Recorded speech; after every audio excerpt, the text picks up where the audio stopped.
கலங்கும்போது சேரு, அது தெளியும் போது நீருன்னு எழுதினேன். இளையராஜா கூப்பிட்டு என்னையா இது வரி, இது திருக்குறள் மாதிரி இருக்குன்னார். உண்மையாகவே விஜயகாந்த் அப்படித்தான். அவர் பார்க்குறதுக்கு கரடு முரடாக இருப்பார். ஆனால் அவர் முகத்தை பாருங்க, ஒரு கருப்பாக இருந்தாலும் இப்படி கலையான ஒரு முகம் எந்த நடிகனுக்குமே கிடையாது.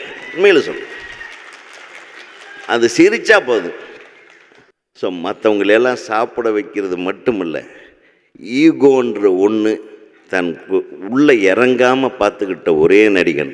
அந்த ஈகோவை தூக்கி போட்டுட்டு நீங்கள் எல்லாம் ஒன்று சேருங்க. நான் குறிப்பாக சொல்கிறது, ஏன்னா இன்றைக்கி நடிகர் சங்கமும் தயாரிப்பாளர் சங்கமும் ஸ்ட்ராங்காக இருந்தால் தான் சினிமா ஸ்ட்ராங்காக இருக்கும்.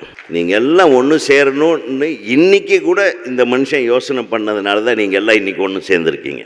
எத்தனை சினிமாக்காரர்கள் இருந்தாலும் மனித நேயத்தோடு நீங்கள் இருங்கள், என்னை போல இருங்கள் என்று அண்ணன் விஜயகாந்த் அவர்கள் சொன்னதை மட்டும் நாம் நிறைவேற்றுவோம்.